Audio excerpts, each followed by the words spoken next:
အခုပြောပြသွားတဲ့အတိုင်းသာလုံးမယ်ဆိုရင်ကိုလူက QF skin တစ်ကောင်အပြင်မှာတခြားသော epic skin ၄ကောင်ကိုပါချိန်တီရရှိနေပါပြီဒီလောက်လက်ရှိရောက်နေတဲ့ QF event မှာ diamond လည်းအများကြီးမသုံးကြည့်ဘူး skin တွေလည်းအများကြီးလိုချင်နေဆိုရင်တော့ဘယ်လိုရောမလဲဆိုတာကိုတော့ဒီ video ထဲမှာအသေးသေးရှင်းပြပေးထားပါတယ်အရင်ဆုံးအနေနဲ့ဒီ event ရဲ့ level ပုံကိုနည်းငယ်ရှင်းပြပါမယ်အရင်ဆုံးအနေနဲ့ဒီ event မှာဆိုရင် QF skin က9ကောင်ထိပါတယ်ဒီ9ကောင်ကတစ်ခါတည်းတန်းယူလို့ရမှာမဟုတ်ဘဲနဲ့ဘယ်လိုယူရမလဲဆိုတာကိုနောက်ပိုင်းမှာရှင်းပြပေးထားပါတယ် QF event ရဲ့ draw မှာဆိုရင်1 draw နဲ့10 draw ဆိုပြီးတော့နှစ်ခုရှိပါတယ်1 draw ကိုတော့ diamond 225လုံးနဲ့လှည့်ရမှာဖြစ်ပေမဲ့ daily draw 50% discount နဲ့ဆိုရင်တော့ diamond 112လုံးနဲ့တနည်းကိုတစ်ချိန်လိမ့်ခွင့်ရှိပါတယ်10 draw ကိုတော့ diamond 2250နဲ့လှည့်ရမှာဖြစ်ပေမဲ့ first 10 draw ကိုတော့ 30% discount နဲ့ diamond 1585လုံးနဲ့လှည့်ခွင့်ရှိပါတယ်ပထမဦးဆုံးအချိန် draw 10ချိန်ပြည့်တဲ့အခါကျရင်တော့ Karina ရဲ့ QF skin ကိုရမှာဖြစ်ပါတယ်ကို့မှာ Karina QF skin ရှိပြီးသားလူဆိုရင်တော့ဒီနေရာမှာ epic skin မဟုတ်ရင်တော့ဒီထက်ပိုကောင်းတဲ့ skin ရဖို့အတွက်ကိုအာမခံထားပါတယ်ဘယ်လိုပဲဖြစ်ဖြစ် draw ဆက်ရင်ပြီးတိုင်းမှာ epic skin တစ်ကောင်ရဖို့အတွက်ကိုအာမခံထားပါတယ် epic skin ဆိုတဲ့နေရာမှာရိုးရိုး epic skin အပါအဝင် limited lucky box skin တွေလည်းပေါက်နေခြင်းရှိတယ်ဒါအပြင်မှာ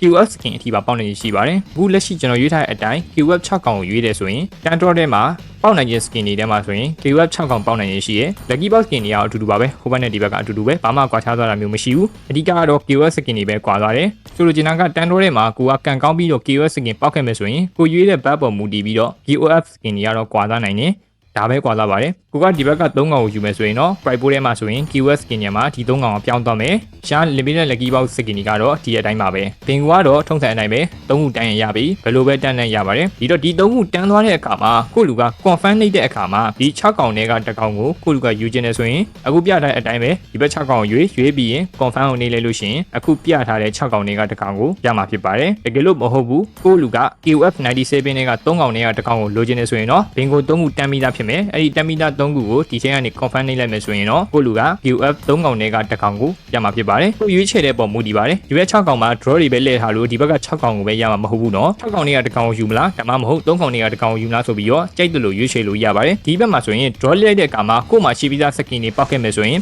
token fragment တွေကိုပြင်ရပါတယ်token fragment အခု30ပြည့်တဲ့အခါကျရင်တော့ free token တစ်ကတ်ကိုပြန်လဲပြီးတော့ရရှိပါတယ်ကို့မှာရှိပြီးသား emote ဒါမှမဟုတ်ရင်တော့ skin တွေကိုပြန်ပေါက်ခဲ့မယ်ဆိုရင် token fragment တွေကိုပြင်ရပါတယ် free token အနေနဲ့ကတော့ page 1 page 2ဆိုပြီးတော့နှစ်သုတ်ခွဲလာမှာဖြစ်ပါတယ် page 1ကိုတော့2လပိုင်း6ရက်နေ့ကနေပြီးတော့2လပိုင်း10ရက်နေ့ထိဆိုပြီးရပေါင်းအနေနဲ့9ရက်တိတိကြာမယ် page 2ကိုတော့2လပိုင်း13ရက်နေ့ကနေပြီးတော့2လပိုင်း18ရက်နေ့ထိဆိုပြီးတော့ရပေါင်းအနေနဲ့က9ရက်တိတိကြာမှာဖြစ်ပါတယ် page 2ကို free token အနေနဲ့က16ကတ်ထိရမှာဖြစ်ပါတယ်ဒါဆိုရင်တော့ QF event ရဲ့ level ပုံကိုအခြေခံအားဖြင့်သိလောက်ပြီးလို့ထင်ပါတယ်တက်ပြီးတော့ပြောမှာကတော့အတက်တာဆုံးနဲ့ diamond ဘယ်လိုဖြည့်ရမလဲ diamond ဘယ်လိုသုံးပြီးတော့ skin တွေကိုယူလို့ရမယ်ဆိုတဲ့အကြောင်းကိုဆက်ပြောပါမယ်အခုမြင်တွေ့နေရတဲ့ဇာတ်ကွက်ကိုတော့ကျွန်တော်ရဲ့ official Telegram channel အကောင့်မှာတင်ပေးထားပါတယ်။ Join ဆိုရင်တော့ comment နဲ့ description တွေမှာ channel link ကိုချပေးထားတာဖြစ်လို့ channel မှာတွားပြီးတော့ကြည့်လို့ရပါတယ်။အရင်ဆုံးအနေနဲ့ဒီဇာတ်ကွက်ကိုအနည်းငယ်ရှင်းပြပါမယ်။ကို့မှာ legend diamond 0ပဲရှိရတဲ့သူတွေအတွက်ကိုလုပ်ပေးထားတာဖြစ်တဲ့အတွက် legend diamond မရှိရတဲ့သူတွေဆိုရင်တော့ဒီ event ကအခုပြထားတဲ့ဇာတ်တိုင်းလုပ်မယ်ဆိုရင်ကျင်းဒီပေါက်ရပါတယ်။ကဲဒါဆိုရင်တော့ကျွန်တော်တို့ event ကြောင်းလေးကိုနည်းငယ်ပြောလိုက်ရအောင်။ဒီမှာမြင်တွေ့နေရတဲ့ဇာတ်ကွက်ထဲမှာဆိုရင် date ဖြစ်ပါတယ်။ date ကတော့ရက်ပေါ့။ diamond ဖြည့်ရမယ့်ပမာဏဆိုတဲ့နေရာမှာ event လာတဲ့အခါမှာထည့်ရမယ့် diamond ပမာဏဖြစ်ပါတယ်။စုပေါင်း diamond ဆိုတဲ့နေရာမှာကို့မှာရှိရ legend diamond ပြီးတော့ daily draw ဆိုတဲ့နေရာမှာကျွန်တော်တို့ကတနေ့ကိုလှည့်ရမယ့်ပမာဏနဲ့ legend diamond ဆိုတာကတော့ကို့မှာဒီ draw daily draw လှည့်ပြီးတဲ့အခါမှာရှိနေမဲ့ legend diamond ပမာဏစုပေါင်း draw ချိန်ရတဲ့ဆိုပြီးရရှိမယ်။ QF event ကစရောက်ပြီဆိုတာနဲ့ diamond လည်းဘာမှဖြည့်စရာမလိုဘူး။တုံးစရာလည်းမလိုသေးဘူးเนาะ။ဘယ်လိုလှည့်ရမလဲဆိုတော့ February လ6ရက်နေ့တောက်ကြနေ့မှာကျွန်တော်တို့က diamond 343လုံးဖြည့်ရပါမယ်။ diamond 343လုံးဖြည့်ပြီးတော့343လုံးကောင်းထဲမှာရှိနေမယ်။ရှိနေတဲ့အခါကျရင် daily draw က 50% discount diamond 112လုံးကိုတစ်ချိန်လှည့်လိုက်မယ်ဆိုရင် legend diamond က231လုံးကျန်မယ် draw အချိန်အတွက်ဆိုရင်တော့1 draw ရမယ် February လ9ရက်စနေနေ့ကျရင်တော့ကျွန်တော်တို့ legend diamond က231လုံးကျန်မယ် diamond 231လုံးကို daily draw 50% discount diamond 112လုံးနဲ့တစ်ချိန်လှည့်လိုက်တဲ့အခါကျရင် legend diamond က119လုံးကျန်မယ်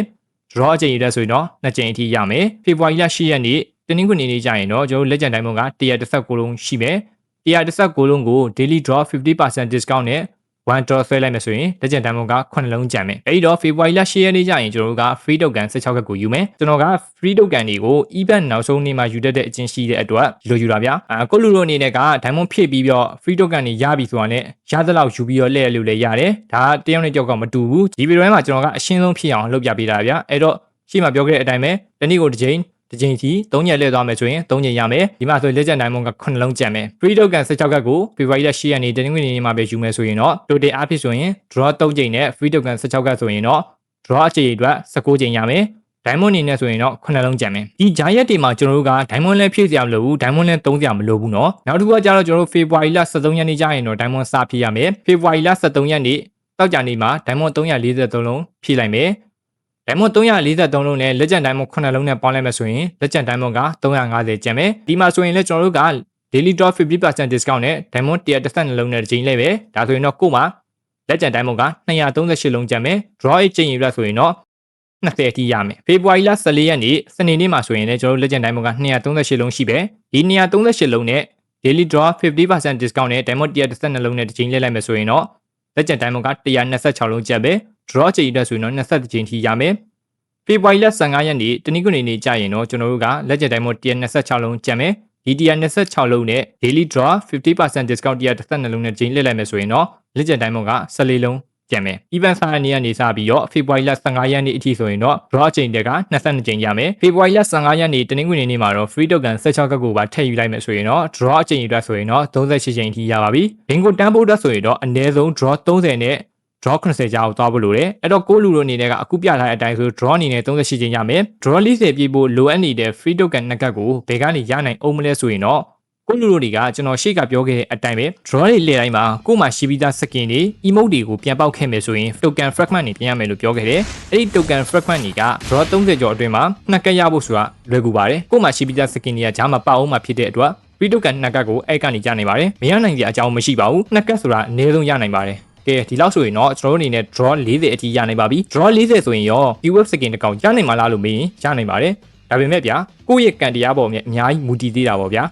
ကိုကကန်ကောင်းနေတယ်ဆိုရင်တော့ draw 40နဲ့တန်းပြီးတော့ရနိုင်တယ်ခုလက်ရှိကျွန်တော်ပြောသွားတဲ့ဇယားအတိုင်းဖြည့်မယ်ဆိုရင်ကိုလူကမြန်မာဝင်အားဖြင့်ဆိုရင်4000အောက်ပဲရှိပါတယ်4000မကျော်ပါဘူးအာမခံပါတယ်ကိုလူလိုအနေနဲ့မေးစရာတခုရှိတာကကျွန်တော်တို့တွေကဒီမှာ diamond မသုံးဘူးဝီကီဘတ်ပဲသုံးမယ်ဆိုရင်ရနိုင်လားဆိုရင်တော့မရနိုင်ဘူးတော့မဟုတ်ဘူးရနိုင်တယ်ဒါပေမဲ့ဗျာဟိုရှုပ်တယ် weekly bug က3ဘက်ဖြည့်လိုက်မယ် weekly bug 3ဘက်ဖြည့်ပြီးရတဲ့ဒီ event က1 to 1 to ဆွဲဖို့မဖြစ်နိုင်ဘူးအဲ့တော့ဂျားမှာ diamond တွေဖြည့်ရမယ် diamond တွေကို weekly bug 3ဘက်အပြစ်မှာအပေါ်ထပ်ဆောင် diamond တွေပါထပ်ဖြည့်ရအောင်မယ်အဲ့တော့ကျွန်တော်ပြောချင်တာကအများကြီး diamond ရှုပ်ချက်ခတ်ပြီးဖြည့်နေမယ်အစား diamond 343လုံးကိုတစ်ခါလေးတက်ဖြည့်လိုက်မယ်ဆိုရင်ရှုပ်လေးရှုပ်ကြအကြောင်းမရှိတော့ဘူးရှင်းရှင်းလင်းလင်းလေးနဲ့ free token က view ရမယ့်ပုံစံကိုတည်သွားလိမ့်မယ်ဒါဆိုရင်တော့ကျွန်တော်ခုပြောသွားတဲ့ဇာတ်အတိုင်းပဲလုပ်ဖို့အတွက်ကိုတော့ recommend ပေးတယ်ခုလူတို့အနေနဲ့ကဒီဗီဒီယိုနဲ့ပတ်သက်ပြီးတော့ကိုယ့်ရဲ့ theming စချက်တွေသိကျင်တာမေးမြန်းချင်တာရှိရဆိုရင်တော့ဒီဗီဒီယိုရဲ့ comment မှာမှန်သွားလို့ရပါတယ် comment တိုင်းကိုကျွန်တော်ပြန်ပြီးတော့ reply ပြန်ပေးပါမယ်အခုပြောပြသွားတဲ့အတိုင်းသာလုပ်မယ်ဆိုရင်ကိုလူက KOF skin တစ်ကောင်အပြင်မှာတခြားသော epic skin ၄ကောင်ကိုပါချိန်တည်ရရှိနေပါပြီဒီလောက်ဆိုရင်တော့ KOF event မှာ join မို့ join ကိုတိလောက်ပြီးလို့ထင်တယ်ဒီ event ကိုဘယ်လိုလူတွေ join တင်လဲဆိုတော့ကျွန်တော်ရှေ့မှာပြောခဲ့သလိုပဲ diamond လည်းနည်းနည်းပဲသုံးကျင်တယ်ဗျာအများကြီးလည်းမတက်နိုင်ဘူးskin လေးလည်းအများကြီးလိုချင်ပါတယ်ဆိုတဲ့သူတွေကဒီ event က join ကို join တင်ပါတယ် Twin Draw ကို skin မပေါက်ဘူးဆိုရင်တော့၄ကောင်တော့အနည်းဆုံးပေါက်ပါတယ်အဲ့တော့ကိုလူတို့အနေနဲ့စိတ်ကူးမမဖို့အတွက်အကြံပေးချင်ပါတယ်ဗီဒီယိုကိုသဘောကျရဆိုရင်တော့ like လုပ်နှိပ်ပြီးတော့ channel ကို subscribe နှိပ်ပေးခဲ့ဖို့လည်းမမေ့ပါနဲ့ကိုလူတို့အနေနဲ့က Mobile Legends Diamond UC တွေကိုအခုလို event တွေလာတဲ့အခါမှာ in-game item တွေကိုထိဖို့အတွက်စိတ်လဲချရမယ်မြင်လဲမြင်ရမယ်ဆိုတော့နေရာတစ်ခုကိုရှာနေရဆိုရင်တော့ကျွန်တော်စီမှာလာရောက်ဝယ်ယူနိုင်ပါတယ်ကျွန်တော်ကိုယ်တိုင်ရောင်းနေတာဖြစ်တဲ့အတွက်စိတ်ချဖို့အတွက်ကိုတော့ရန်လုံးပြီးအာမခံပါတယ်ဝယ်ယူခြင်းနဲ့ဆိုရင်တော့ comment မှာပေးထားပြီးတဲ့ channel ကတစ်စင်ဈေးနှုန်းကိုလည်းဆက်သွယ်စုံစမ်းနိုင်လို့ကျွန်တော်စီမှာတိုက်ရိုက်ဝယ်ယူခြင်းနဲ့ဆိုရင်တော့အခုပြထားတဲ့ Telegram account ကနေပြီးတော့ဆက်သွယ်ဝယ်ယူနိုင်ပါတယ်ခုလိုဝယ်ယူရကကျွန်တော်ကိုတစ်ဖက်တစ်လမ်းကနေ support ပေးရရောက်လို့ဒီဗီဒီယိုတွေများများဖန်တီးပေးနိုင်ဖို့အတွက်အထောက်အကူအများကြီးဖြစ်တာကြောင့်ဝယ်ယူခြင်းနဲ့ဆိုရင်တော့အခုပြထားတဲ့ Telegram account ကနေစင်ဆက်သွယ်ဝယ်ယူနိုင်ပါတယ်ဒီနေ့ဗီဒီယိုကိုတော့ဒီလောက်နဲ့ပဲအဆုံးသတ်ပါမယ်ကြည့်လာဖို့ပါနောက်ဗီဒီယိုမှာတော့ဒီတက်ကောင်းတဲ့ content နဲ့အတူပြန်လာခဲ့ပါမယ် See you guys